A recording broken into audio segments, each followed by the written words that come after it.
En voyant la voiture de mon fils, j'ai eu l'idée de lui faire une surprise pour son anniversaire en me cachant sur la banquette arrière avec son cadeau. Puis il est monté avec quelqu'un qui a dit « Ta pathétique mère ne sera bientôt plus un problème ». Je n'en ai pas cru mes yeux en voyant qui était assise à côté de lui. Si vous regardez ceci, abonnez-vous et dites-moi d'où vous regardez. Je m'appelle Élise Moreau, mais tout le monde m'appelle Lily. À 63 ans, je pensais avoir connu assez de trahison pour une vie entière. J'avais tort. C'était le 15 mars, le jour des 35 ans de Julien. Et j'avais son gâteau au chocolat préféré, de la pâtisserie, le croissant doré, posé sur mes genoux. J'attendais dans sa Peugeot depuis 20 minutes, souriant comme une collégienne de ma propre ruse. Cette visite surprise allait être parfaite. Puis j'ai entendu des bruits de pas, et je me suis baissée davantage derrière le siège conducteur, maîtrisant à peine mon excitation. La portière s'est ouverte, et Julien s'est glissé au volant. Mais au lieu de démarrer, il a attendu. Une autre portière s'est ouverte. « Tu es certain de vouloir faire ça ?» a demandé une voix de femme en s'installant sur le siège passager. J'ai failli laisser échapper un cri. C'était Camille Garnier, son associée. La même Camille que j'avais aidé à recruter 2 ans plus tôt en lui prêtant 30 000 € pour développer son agence de communication. « Absolument certain !» a répondu Julien, d'une voix froide que je ne lui avais jamais entendue. La vieille a tout mis à mon nom après la mort de papa. La procuration, les bénéficiaires de l'assurance vie, tout. Elle était si reconnaissante que je m'occupe de la paperasse. Mon sang se glaça. Quelle paperasse? Quel changement? Et la maison? A demandé Camille. Julien a eu un petit rire qui m'a donné la chair de poule. Déjà à mon nom. Elle n'en sait rien. Je lui ai dit que c'était juste pour mettre à jour l'acte de propriété pour les impôts après le décès de papa. La boîte à gâteaux tremblait entre mes mains. Ma maison? La maison que Michel et moi avions bâtie ensemble il y a 41 ans. Ta pathétique mère ne sera bientôt plus un problème, a dit Camille, la voix suintant le mépris. Une fois mariée, on la mettra au hameau fleuri. Elle sera contente d'avoir de la compagnie. Mariée? Mon fils était fiancé, et je devais l'apprendre en me cachant dans sa voiture. Les frais de la maison de retraite videront rapidement ce qu'il reste de ses économies, a poursuivi Julien d'un ton neutre. Mais ce ne sera plus notre problème. J'ai plaqué ma main sur ma bouche pour ne pas hurler. C'était mon fils, mon petit garçon qui venait se blottir dans mon lit pendant les orages. L'enfant pour qui j'avais tout sacrifié, après la mort de son père il y a 3 ans. « Et si elle découvre tout ?» a demandé Camille. « Camille, elle ne découvrira rien. Maman me fait une confiance aveugle. Ça a toujours été le cas. Ça rend les choses presque trop faciles. » Le moteur a démarré, et tandis qu'il partait leur fêter son anniversaire, je suis restée assise, anéantie, sur la banquette arrière, tenant un gâteau pour un fils qui prévoyait de me jeter comme un déchet. Mais Julien avait fait une erreur capitale. Il avait sous-estimé sa pathétique vieille mère. Le trajet de 21 minutes jusqu'au restaurant qu'ils avaient choisi m'a paru une éternité. Je suis restée cachée, mon esprit tournant à plein régime, pour essayer de comprendre ce que je venais d'entendre. Quand la voiture s'est enfin arrêtée, j'ai attendu qu'il se soit éloigné, avant de me glisser dehors et d'appeler un taxi. De retour chez moi, je me suis assise dans ma cuisine, le regard fixé sur le gâteau d'anniversaire. La même cuisine où j'avais appris à Julien à casser des œufs sans mettre de coquilles partout, où je l'avais aidé à faire ses devoirs tous les soirs, au lycée, où j'avais pleuré avec lui à la mort de son père. Comment avais-je pu rater les signes? Comment mon fils, si dévoué, était-il devenu cet étranger? La vérité, c'est que je ne les avais pas ratés. J'avais simplement choisi de les ignorer. Tout a commencé juste après les funérailles de Michel. Julien avait été si serviable, si attentionné. « Maman, laisse-moi m'occuper des papiers », avait-il dit. « Tu es en deuil. Tu ne devrais pas avoir à gérer ces questions financières. » J'avais été reconnaissante. Submergée par le chagrin et noyée sous les formulaires d'assurance, les documents bancaires et les papiers juridiques, je n'y comprenais rien. Quand Julien a proposé de m'aider, J'ai signé tout ce qu'il m'a présenté. C'est juste une formalité, maman. Ça me donne l'autorisation de gérer les choses si jamais tu n'es plus en état de le faire. C'est ainsi qu'il m'avait expliqué la procuration. Nous devons mettre à jour l'acte de propriété pour les impôts maintenant que papa n'est plus là. C'est ainsi qu'il a décrit le transfert de ma maison à son nom. Je lui avais fait entièrement confiance. Mon fils brillant, qui réussissait et dirigeait sa propre entreprise. Pourquoi ne lui aurais-je pas fait confiance? Les signes avaient pourtant été là. La façon dont il avait cessé de me rendre visite, sauf s'il avait besoin de quelque chose. Comment il devenait évasif quand je l'interrogeais sur sa vie privée. Le jour où j'avais mentionné vouloir mettre à jour mon testament et où il avait rapidement changé de sujet. Et Camille, j'aurais dû voir clair dans sa fausse gentillesse, dès le début. La façon dont elle me charmait quand elle avait besoin de quelque chose, pour à peine me reconnaître le reste du temps. J'avais même aidé à payer ses cours de certification en marketing. Mon téléphone a sonné, me tirant de mes pensées. Le nom de Julien s'est affiché. « Allô, mon chéri ?» ai-je répondu, en essayant de garder une voix stable. « Salut, maman. Désolée, j'ai manqué ton appel tout à l'heure. Camille et moi étions au restaurant pour fêter mon anniversaire. » Le mensonge désinvolte glissait si facilement de ses lèvres. « Oh, c'est gentil, mon grand. C'était bien? Super. Écoute, je voulais te parler de quelque chose. Je peux passer demain? Il y a des questions financières dont nous devons discuter. » Mon estomac se noie. Quel genre de questions financières? Juste quelques mises d'arc et mises à jour sur tes comptes. Rien de grave, mais il est important que nous nous en occupions bientôt. J'imagine que c'est important, ai-je pensé. Bien sûr, mon chéri, comme tu le jugeras bon. Parfait, je serai là vers 10 heures. Et maman, ne t'inquiète de rien, d'accord? Je m'occupe de tout. Après qu'il eut raccroché, je suis restée assise dans l'obscurité grandissante de ma cuisine. La photo de Michel sur la cheminée veillait sur moi. Mon mari avait toujours été le méfiant, celui qui remettait en question les motivations des gens. J'avais été la confiante, voyant le meilleur en chacun. « Eh bien, Michel ?» ai-je murmuré à sa photo. « Il semble que tu avais raison de t'inquiéter que les gens profitent de moi. » Mais Michel m'avait aussi appris autre chose. Quand quelqu'un te montre qui il est vraiment, crois-le du premier coup. Julien venait de me montrer exactement qui il était devenu. Il était maintenant temps de décider ce que j'allais faire. Je n'ai presque pas dormi cette nuit-là. Chaque fois que je fermais les yeux, j'entendais la voix de Camille. « Ta pathétique mère ne sera bientôt plus un problème. » À 6 heures du matin, j'étais habillée et prête. Si Julien pensait que je n'étais qu'une vieille femme sans défense, il allait avoir une surprise. J'ai peut-être 63 ans, mais je n'étais pas encore enterrée. Mon premier arrêt fut la pâtisserie, le croissant doré. Céline Petit était mon amie depuis 20 ans, depuis que sa fillette était dans ma classe de CM1. « Ah, Lily !» s'exclama-t-elle en me voyant entrer. « Ne me dis pas que Julien n'a pas aimé son gâteau au chocolat. Je l'ai fait avec un soin tout particulier. En fait, Céline, j'ai quelque chose à te demander, et j'ai besoin que tu sois totalement honnête. » Je me suis penchée sur le comptoir. « Julien est-il déjà venu ici avec une jeune femme? » Blonde, la trentaine, très soignée. L'expression de Céline changea. « Eh bien, oui, plusieurs fois au cours de la dernière année. Ils semblaient assez proches. » « Proches comment ?» Elle jeta un coup d'œil autour de la pâtisserie vide, puis baissa la voix. « Lily. » Ils se tenaient la main, s'embrassaient. Le mois dernier, ils sont venus regarder des gâteaux de mariage. Des gâteaux de mariage. La confirmation m'a frappée comme un coup de poing, mais j'ai gardé une expression neutre. Te l'a-t-il présenté comme sa fiancée? J'ai trouvé étrange que tu n'en aies pas parlé, mais je me suis dit que c'était peut-être une surprise. Une surprise? C'était une façon de voir les choses.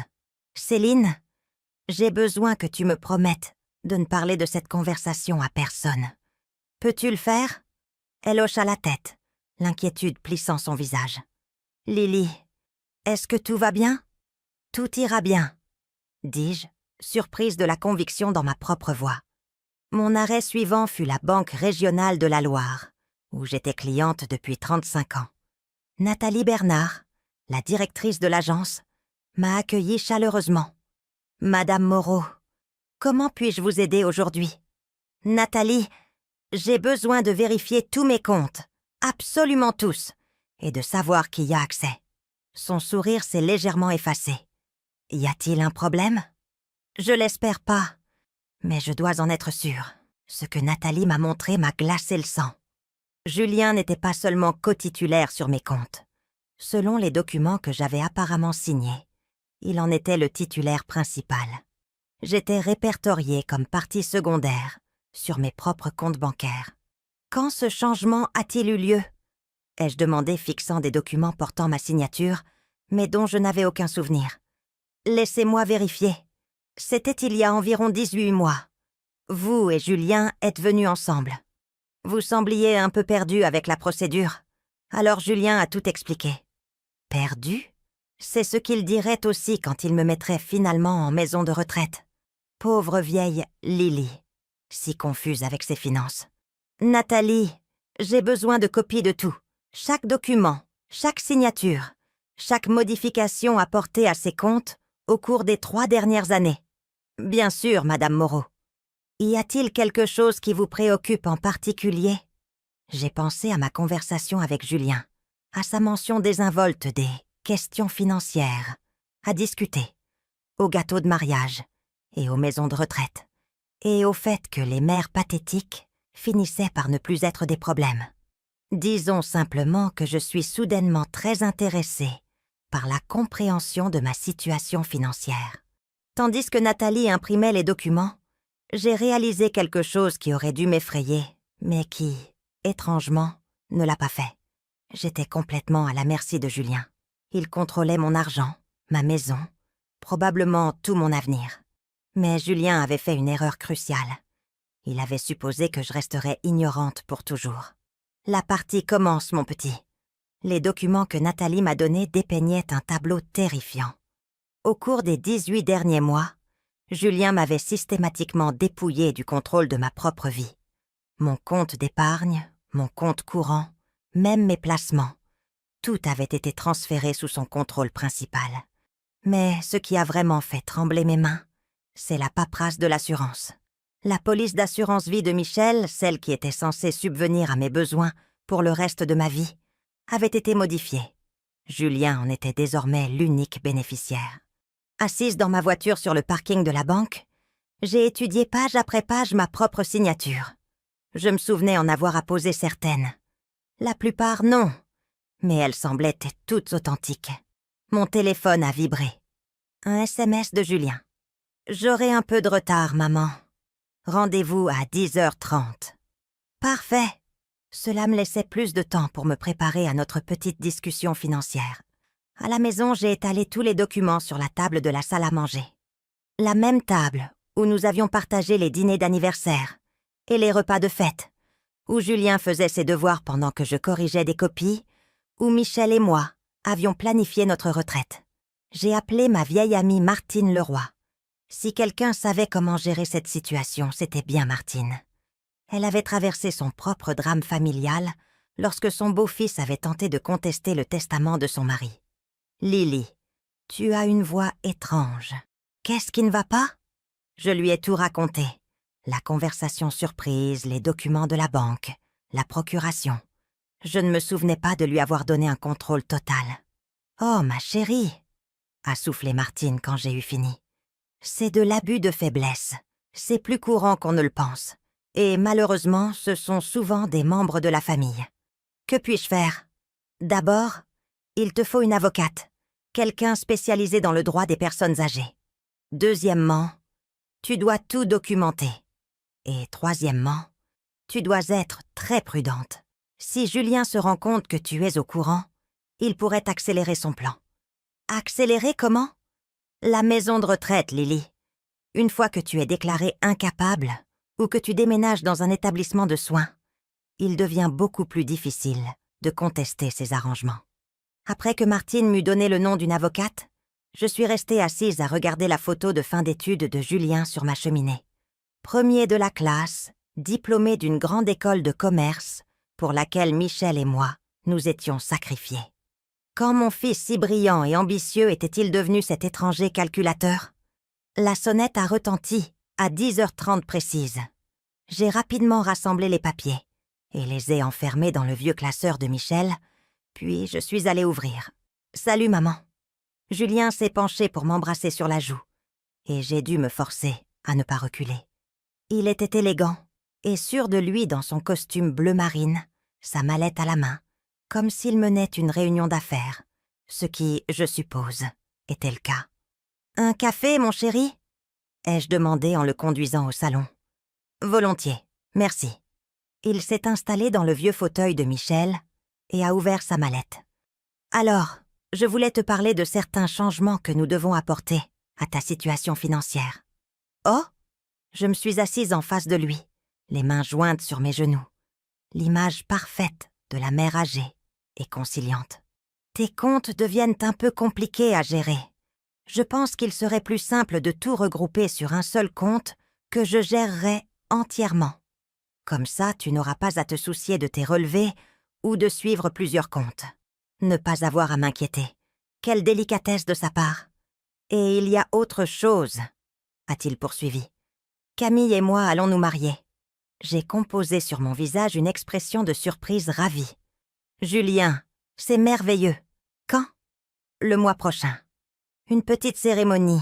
Juste la famille proche. » La famille proche.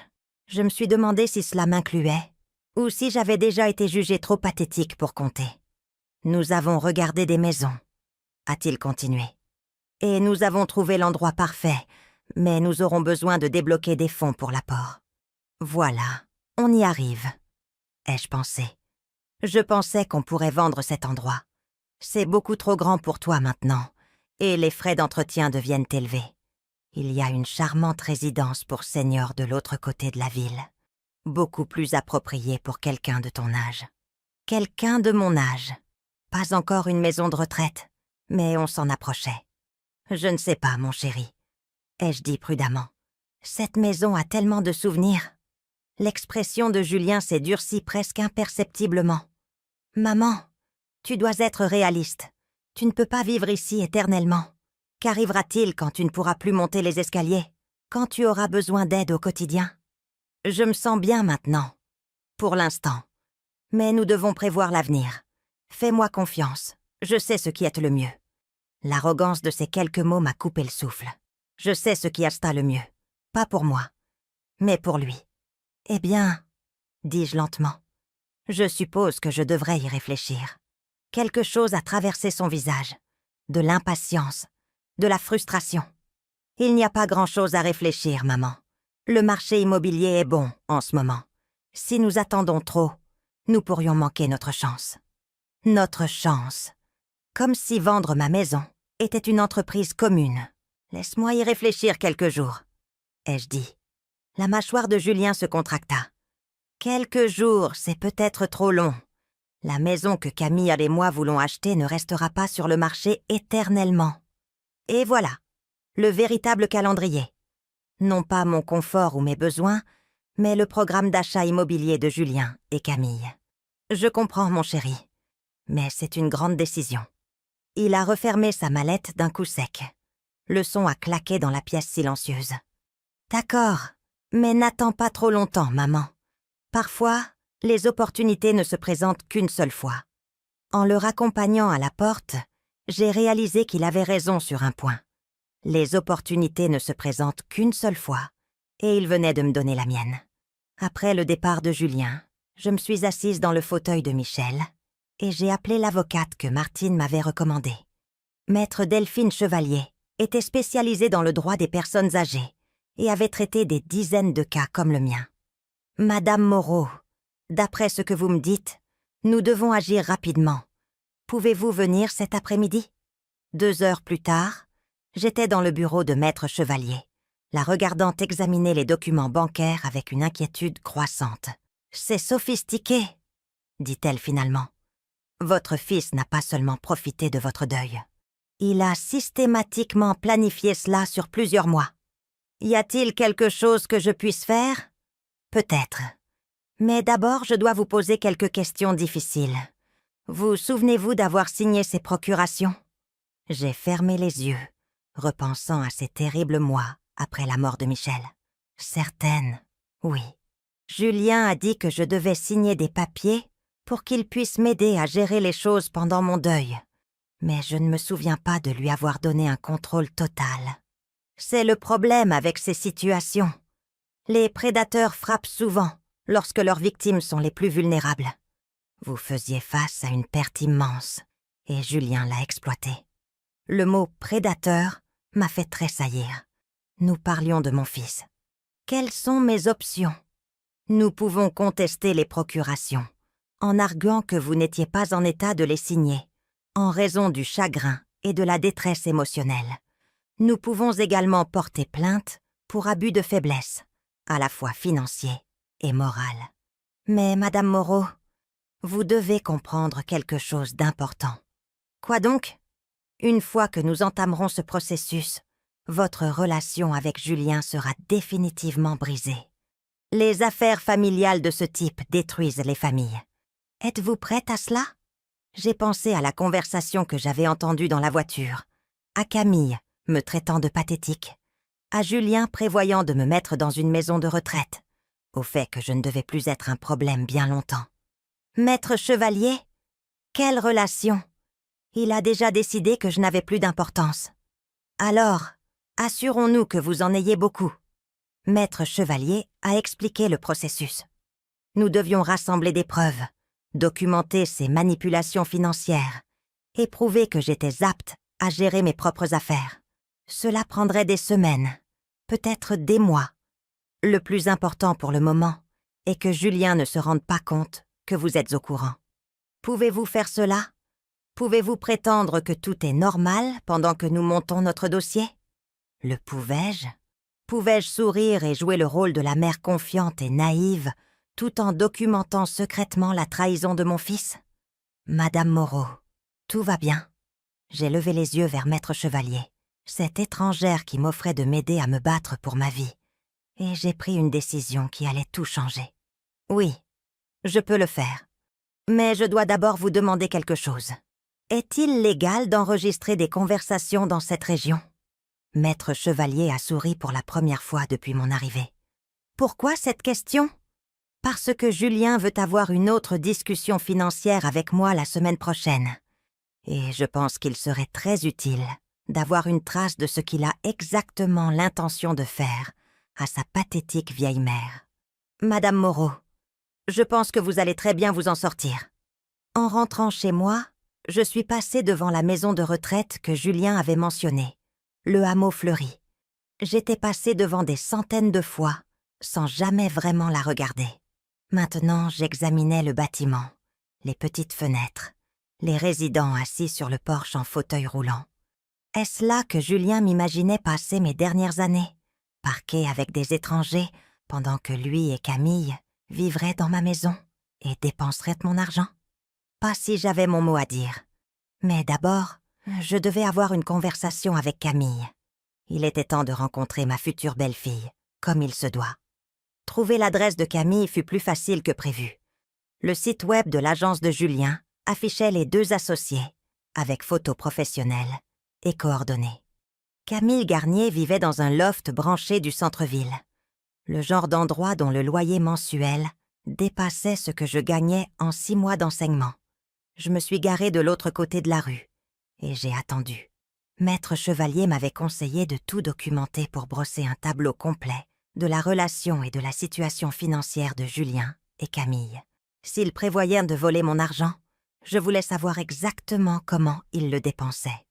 À 11h30, Camille est sortie, vêtue d'une tenue de sport de marque qui coûtait probablement plus que mon budget d'épicerie mensuel. Elle est montée dans un cabriolet Mercedes flambant neuf et s'est dirigée vers les quartiers chics. Je l'ai suivie jusqu'au club athlétique central, où l'abonnement mensuel commençait à 250 €. Elle y a passé 2 heures, puis a retrouvé une amie pour déjeuner au bistrot de la place, de loin le restaurant le plus cher de la ville. En la regardant rire et commander du vin à midi un mardi, je me suis demandé d'où venait l'argent. L'agence de Julien avait du succès, mais pas au point de financer une voiture de luxe et des déjeuners coûteux, sauf s'il avait des sources de revenus supplémentaires, comme par exemple l'accès aux économies de toute une vie de sa mère. Cet après-midi-là, je suis passée en voiture devant la maison que Julien et Camille étaient censés vouloir acheter. Le panneau de l'agence immobilière était toujours là, et j'ai noté le numéro de l'agent. Un rapide appel a révélé que oui, ils étaient des acheteurs très intéressés, mais qu'il y avait eu des retards avec le financement. Ils attendent que de l'argent de la famille se débloque, m'a confié l'agent. Ça devrait être réglé dans les prochaines semaines. L'argent de la famille, mon argent. Le soir, Julien a appelé pour prendre des nouvelles, la voix chaude et préoccupée. « Comment te sens-tu par rapport à notre conversation d'hier, maman ? J'ai réfléchi à ce que tu as dit sur la vente de la maison. Et j'ai pris une profonde inspiration. Et j'ai joué mon rôle. Tu as raison, mon chéri. Cet endroit est trop grand pour moi. C'est peut-être le moment de trouver plus petit. » Le soulagement dans sa voix était palpable. « Je suis si content que tu sois raisonnable à ce sujet. Je craignais que tu ne sois têtu. Têtu, comme si vouloir garder ma propre maison était un défaut de caractère. Quand voudrais-tu la mettre en vente ? Ai-je demandé. Bientôt. J'appellerai un agent immobilier demain. Nous la mettrons à un prix compétitif pour une vente rapide. Une vente rapide, bien sûr. Il ne fallait pas que je change d'avis ou que j'aie le temps de bien réfléchir. Et maman, je me suis renseignée sur cette résidence pour seniors que j'ai mentionnée. La Clairière Paisible. Ils ont un charmant 2 pièces de disponible. Je pourrais t'y emmener ce week-end. La Clairière Paisible. J'avais fait des recherches en ligne après notre conversation. C'était cher, isolé, et les avis étaient terribles. Les résidents se plaignaient de la mauvaise nourriture, du personnel indifférent et du sentiment d'abandon. Ça a l'air bien, mon chéri. Parfait. Et il y a une dernière chose. Il faudra que tu signes quelques papiers quand je passerai vendredi, juste pour lancer le processus de vente de la maison. Encore des papiers à signer. Encore une partie de ma vie à céder. Bien sûr, mon chéri, comme tu le jugeras bon. Après qu'il eut raccroché, je me suis assise dans ma cuisine et j'ai fait une liste. Chaque mensonge de Julien, chaque manipulation, chaque document que j'avais signé sans bien comprendre, chaque euro qu'il avait déplacé hors de mon contrôle. Quand j'ai eu fini, la liste couvrait 3 pages.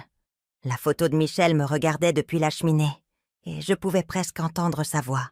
« Lily, ce garçon n'est pas le fils que nous avons élevé. » Il avait raison. Le fils que nous avions élevé n'aurait jamais volé sa mère, n'aurait jamais prévu de l'abandonner dans une maison de retraite de bas étage, ne l'aurait jamais traité de pathétique dans son dos. Mais Julien avait commis une erreur cruciale dans son plan. Il avait supposé que je resterais la même veuve confiante et en deuil qui signait tout ce qu'il lui mettait sous le nez. Vendredi ne pouvait pas arriver assez vite. J'attendais avec impatience notre conversation sur ces papiers. Presque autant que j'attendais avec impatience la conversation qu'il ne savait pas que nous allions avoir. Vendredi est arrivé avec une chaleur inhabituelle pour un mois de mars.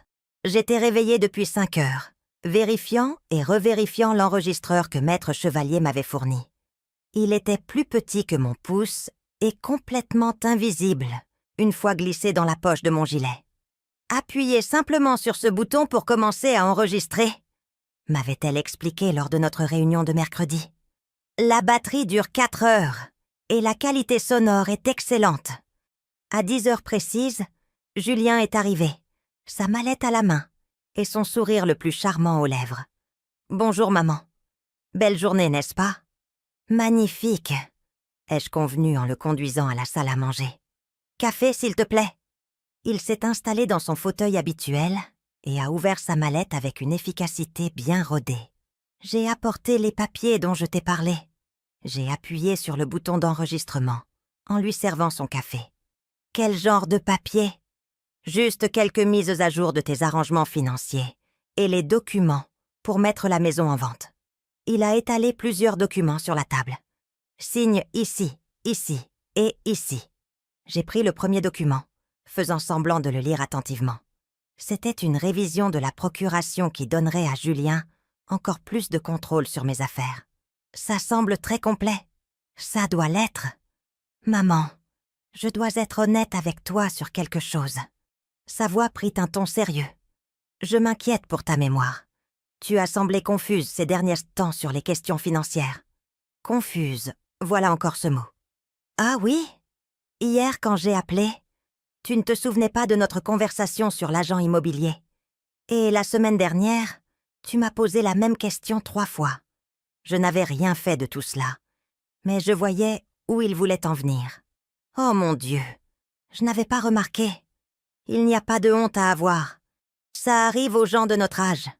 Mais c'est pourquoi nous devons mettre en place ces protections juridiques maintenant, pendant que tu es encore apte à signer. Pendant que je suis encore apte. L'implication était claire. Bientôt, je ne le serai plus. Julien, puis-je te demander quelque chose? Bien sûr.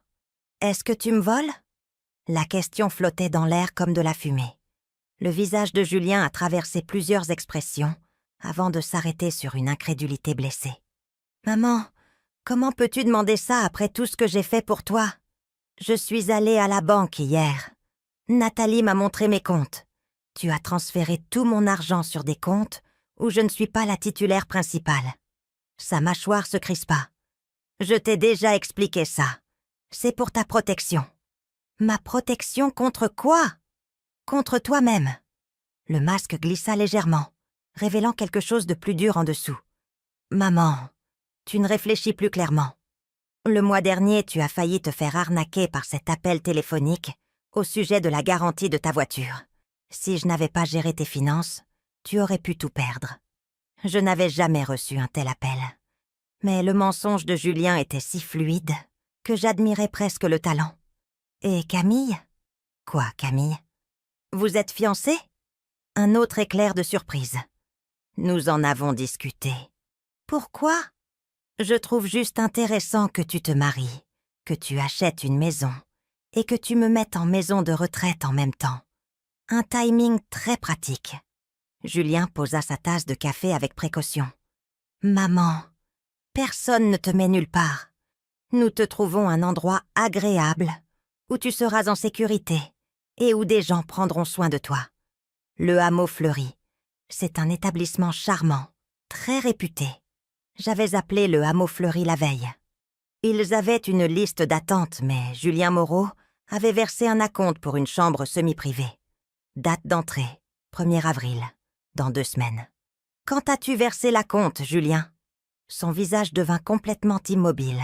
« Quel acompte ?»« L'acompte au Hameau Fleuri, pour le 1er avril. » Le silence s'étira entre nous comme un gouffre.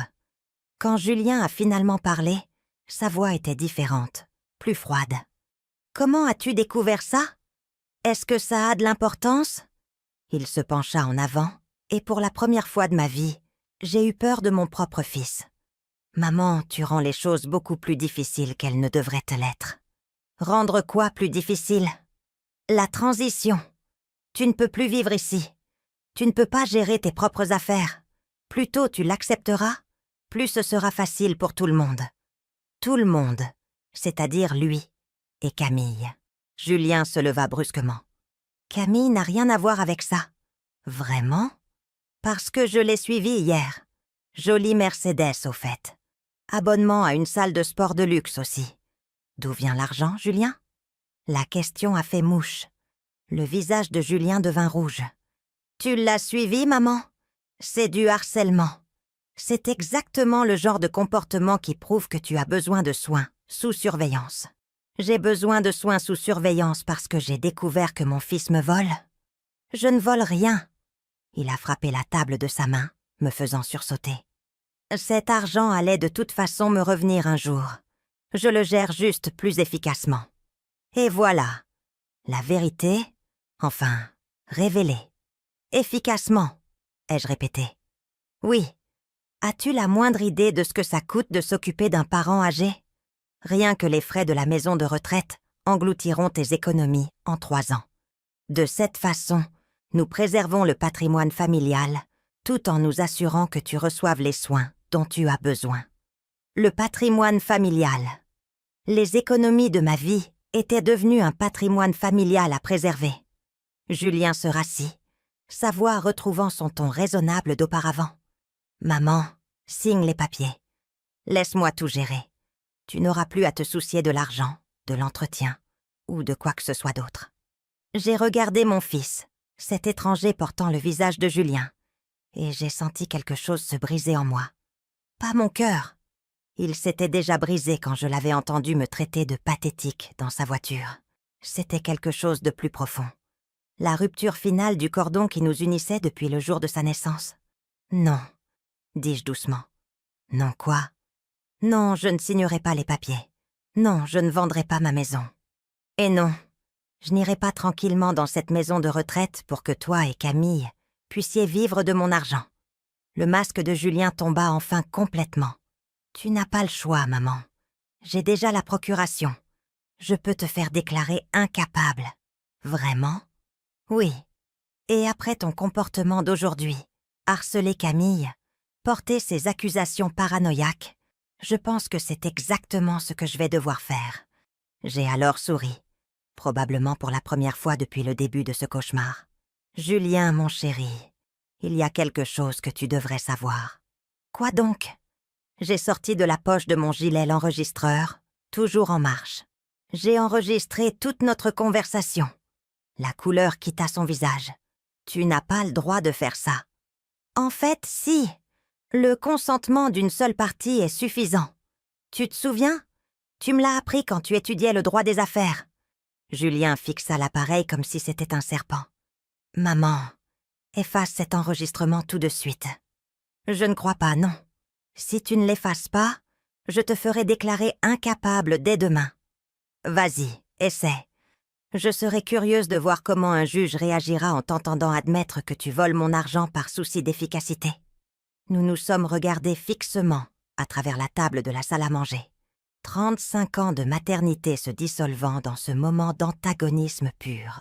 Finalement, Julien a rassemblé ses papiers et s'est levé.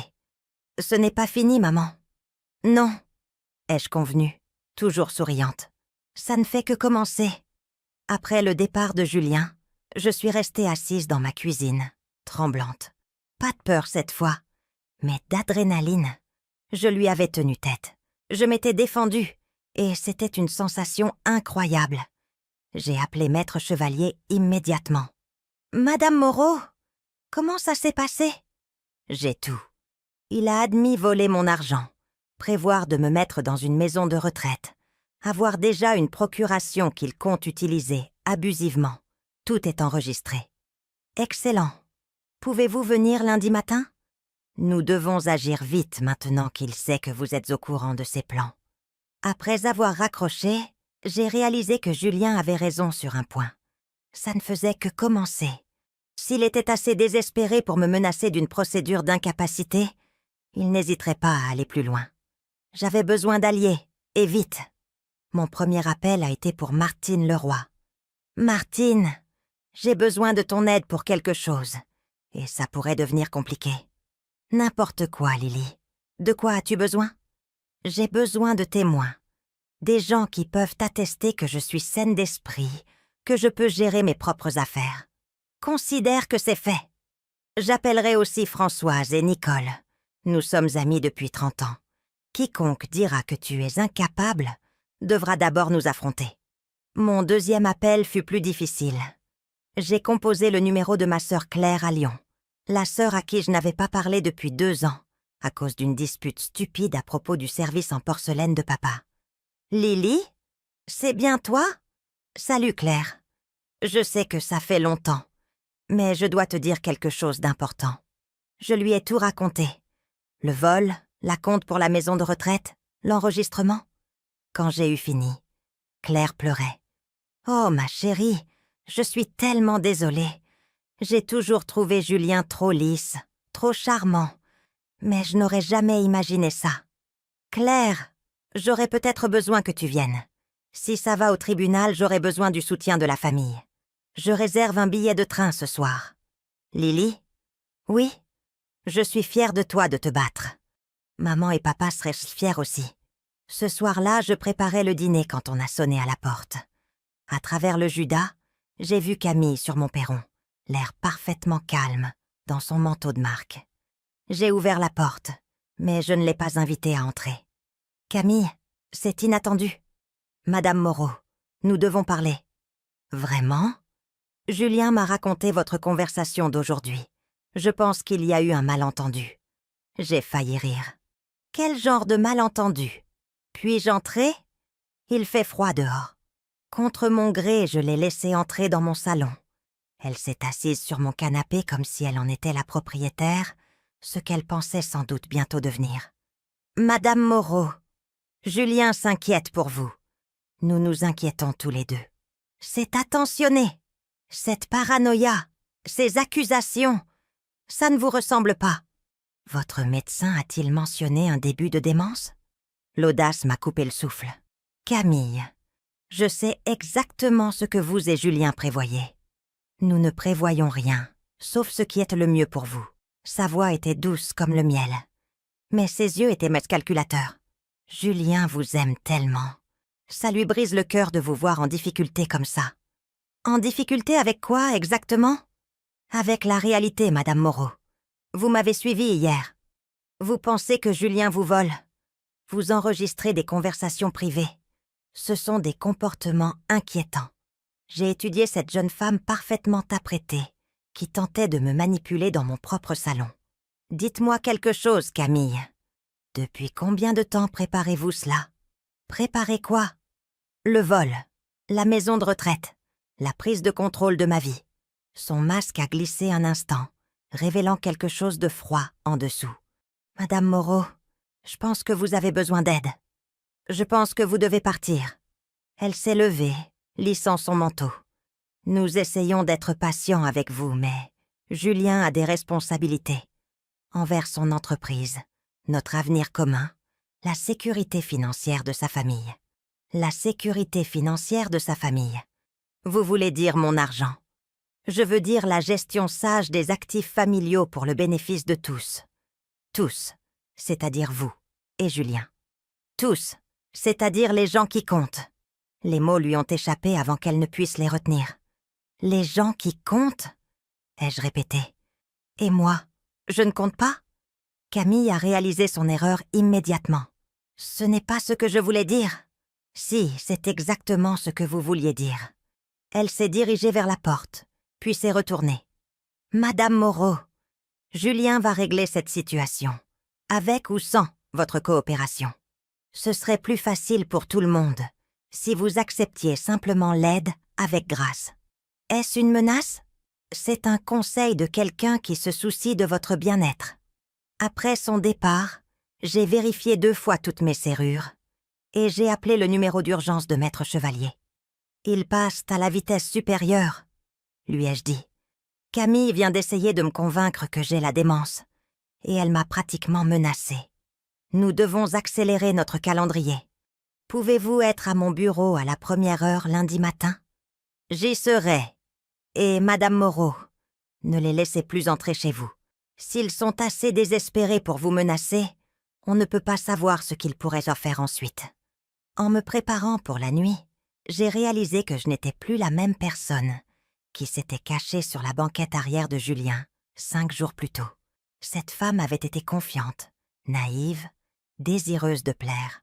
Cette femme-ci en avait fini d'être la victime de qui que ce soit. Mais j'ai aussi réalisé que Julien et Camille n'allaient la pas abandonner facilement. Ils avaient investi trop de temps et d'efforts dans leur plan pour le laisser s'effondrer maintenant, ce qui signifiait que je devais être prête à tout ce qu'ils allaient tenter. Lundi matin apporta une neige inhabituelle, recouvrant mon allée d'une couche blanche et glissante qui rendait la marche périlleuse. Un temps parfait pour avoir l'impression que tout se dérobait sous mes pieds. Je suis arrivée tôt au bureau de Maître Chevalier, serrant un dossier contenant des copies de chaque document que Julien m'avait fait signer.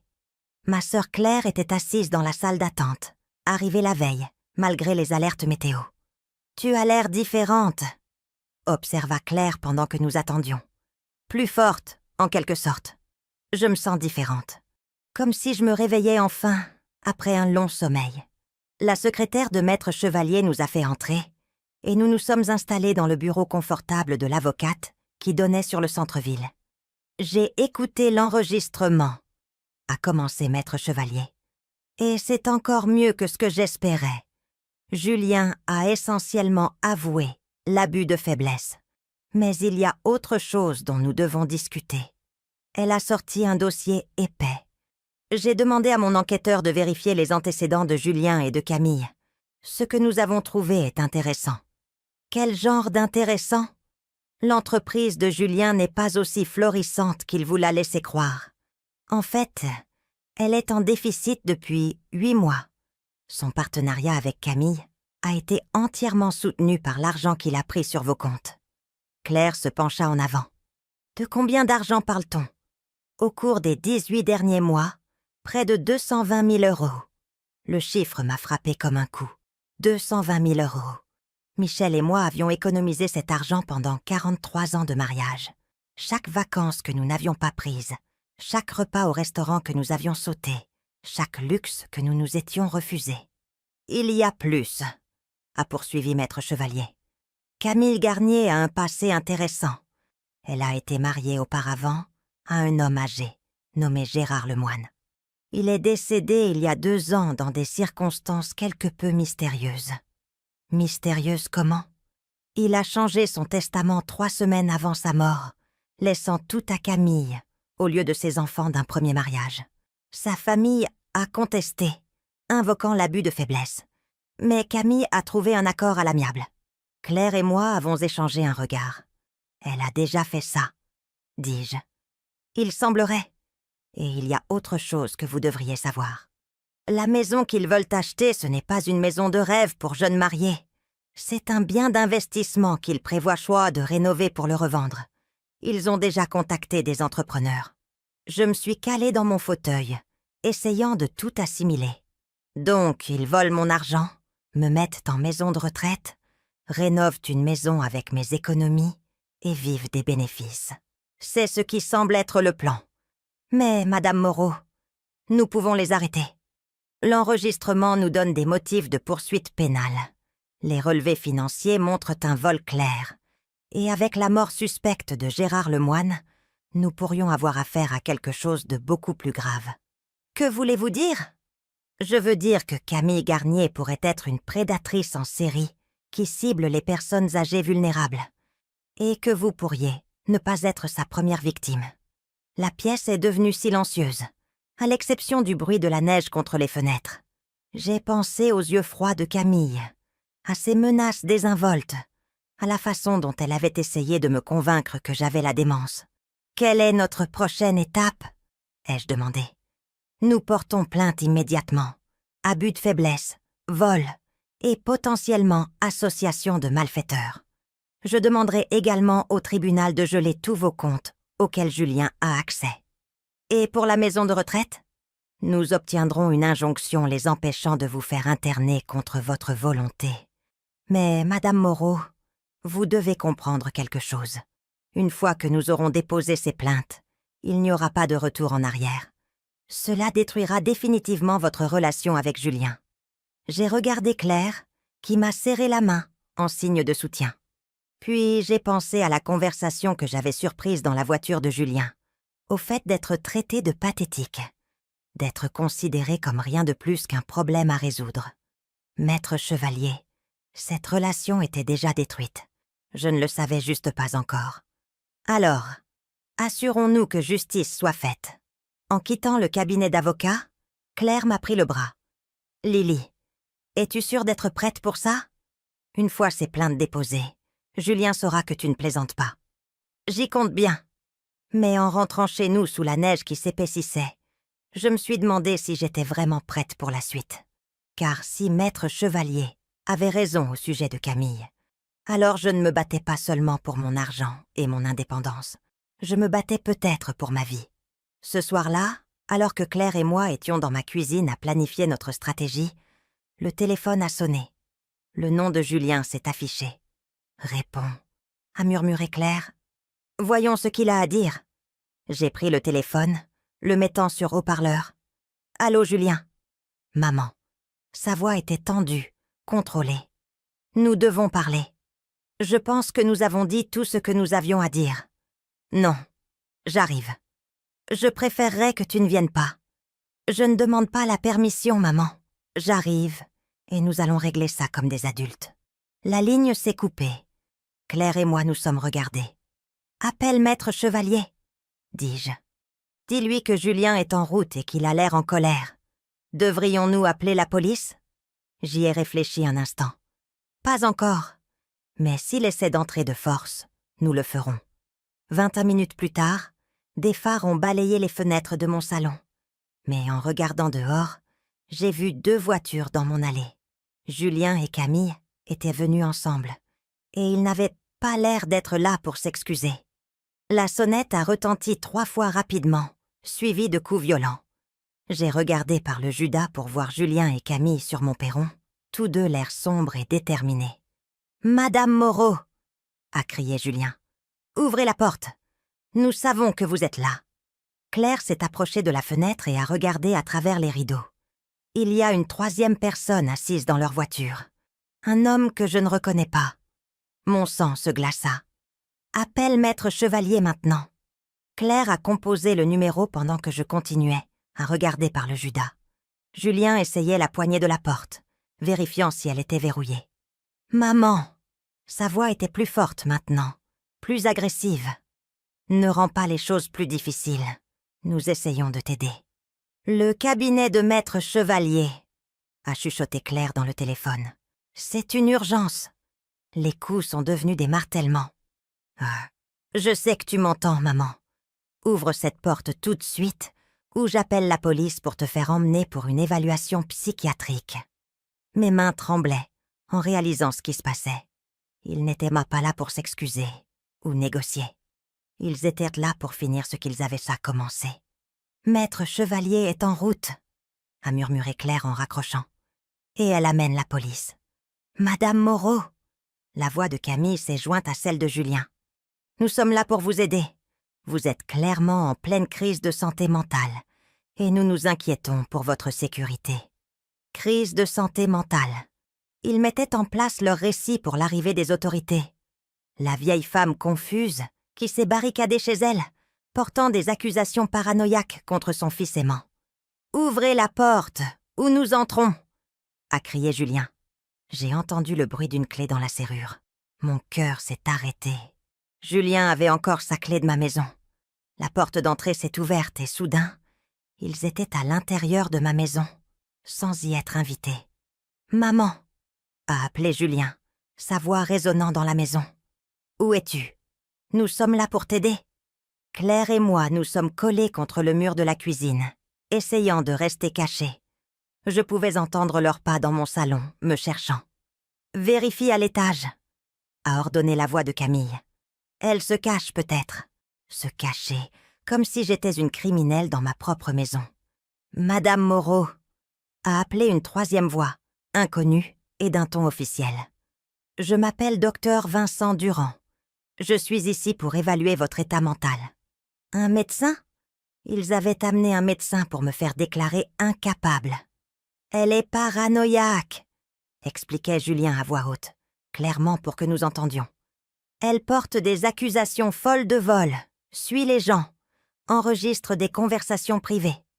Des signes classiques de paranoïa liés à la démence. »« Je vois », a répondu le médecin. « A-t-elle été évaluée récemment ? » Elle refuse de voir son médecin traitant.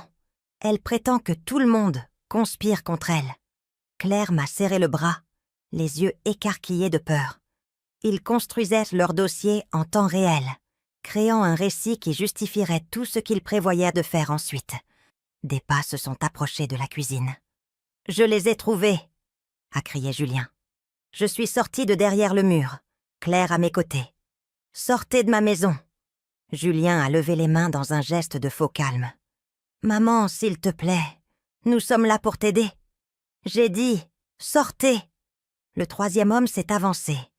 Il était d'âge moyen, d'apparence professionnelle, portant une mallette en cuir. « Madame Moreau, je suis le docteur Durand. Votre fils s'inquiète de votre état mental. » Mon état mental va très bien. Ce qui ne va pas, c'est que mon fils vole mon argent et prévoit de me mettre dans une maison de retraite contre ma volonté. Le docteur Durand a échangé un regard avec Julien. « Madame Moreau, ce sont des accusations graves. Avez-vous des preuves ? J'ai failli rire. Figurez-vous que oui. J'ai sorti l'enregistreur et j'ai appuyé sur lecture. La voix de Julien a rempli la cuisine. Cet argent allait de toute façon me revenir un jour. Je le gère juste plus efficacement. L'expression du docteur Durand a changé. « Monsieur Moreau, est-ce votre voix sur cet enregistrement ?» Le visage de Julien est devenu rouge. « Elle a enregistré des conversations privées sans consentement. C'est de l'écoute illégale. »« En fait, non, » ai-je répondu. « Le consentement d'une seule partie est suffisant, tu te souviens? Tu me l'as appris ?» Camille s'est avancée, la voix douce comme le miel. « Docteur Durand, vous voyez à quel point elle est devenue paranoïaque, enregistrant les conversations familiales, portant ces accusations bizarres. Les accusations ne sont pas bizarres si elles sont vraies, » est intervenue Claire, parlant pour la première fois. « Et j'ai des documents qui prouvent tout ce qu'elle a dit. » Le docteur Durand a regardé autour de la cuisine, observant la tension, la peur, le dysfonctionnement familial évident. « Peut-être devrions-nous tous nous asseoir et en discuter calmement. »« Il n'y a rien à discuter, » ai-je dit fermement. « Ces gens sont entrés par effraction chez moi. Je veux qu'ils partent immédiatement. » C'est alors que j'ai entendu les sirènes à l'extérieur. Le visage de Julien est devenu blême. « Qu'as-tu fait ?» J'ai appelé mon avocate et la police. Le bruit de portières de voitures claquant a résonné depuis mon allée, suivi de pas lourds sur mon porche. Un coup fort a secoué la porte d'entrée. « Police, ouvrez !» Julien, Camille et le docteur Durand ont échangé des regards paniqués. Leur intervention soigneusement planifiée venait de devenir une scène de crime. « Madame Moreau !» a appelé une voix forte depuis la porte d'entrée. « C'est l'agent Lambert. Nous avons reçu un appel pour une effraction. » Je me suis dirigée vers la porte d'entrée, Claire juste derrière moi, laissant Julien, Camille et leur faux médecin debout dans ma cuisine, comme les criminels qu'ils étaient. Quand j'ai ouvert la porte, j'ai vu Maître Chevalier se tenant derrière 2 policiers, en uniforme, son expression sinistrement satisfaite. « Madame Moreau !» a dit l'agent Lambert. « Tout va bien ?» Nous avons été informés d'une entrée par effraction. J'ai regardé en arrière vers la cuisine, où Julien essayait probablement de trouver un moyen de tourner la situation à son avantage. « Agent, dis-je, je voudrais porter plainte contre mon fils pour violation de domicile, abus de faiblesse et association de malfaiteurs en vue d'une escroquerie. »« Maman !» a crié la voix désespérée de Julien depuis la cuisine. « Tu ne sais pas ce que tu fais ?» J'ai souri pour la première fois depuis le début de ce cauchemar. « En fait, Julien, pour la première fois depuis 3 ans, je sais exactement ce que je fais. » L'expression sur son visage lorsque les policiers sont entrés dans la cuisine a valu chaque moment terrifiant de la semaine passée. La justice, semblait-il, était sur le point d'être rendue. 6 mois plus tard, je me tenais dans mon jardin, regardant le lever du soleil peindre le ciel de nuances de rose et d'or. Le même jardin que Julien avait prévu d'abandonner en vendant ma maison. La même maison où je vivais toujours indépendante, toujours libre. La bataille juridique avait été rapide une fois les preuves accumulées. Julien a plaidé coupable d'abus de faiblesse en échange d'une peine réduite. 2 ans avec sursis, restitution complète des fonds et une ordonnance restrictive lui interdisant de me contacter. Le cas de Camille était plus complexe. L'enquêteur de Maître Chevalier avait découvert des preuves la reliant à 3 autres victimes, âgées, en plus de Gérard Lemoine. Elle attendait actuellement son procès pour de multiples chefs d'accusation, d'abus de faiblesse, d'escroquerie et d'association de malfaiteurs. Le faux docteur Durand s'est avéré être son cousin, un ancien médecin déchu qui avait perdu sa licence pour fraude à l'assurance. J'ai pris une gorgée de mon café et j'ai vérifié mon téléphone. Claire avait envoyé des photos de son nouvel appartement. Après tout ce qui s'était passé, elle avait décidé de revenir de Lyon pour être plus proche de moi. « La vie est trop courte pour les rancunes », avait-elle dit en arrivant avec un camion de déménagement 3 mois plus tôt. Mon téléphone a sonné. Le nom de Martine Leroy s'est affiché. « Bonjour Lily. Prête pour notre grand jour ?» Aujourd'hui, c'était l'inauguration du jardin partagé Élise Moreau.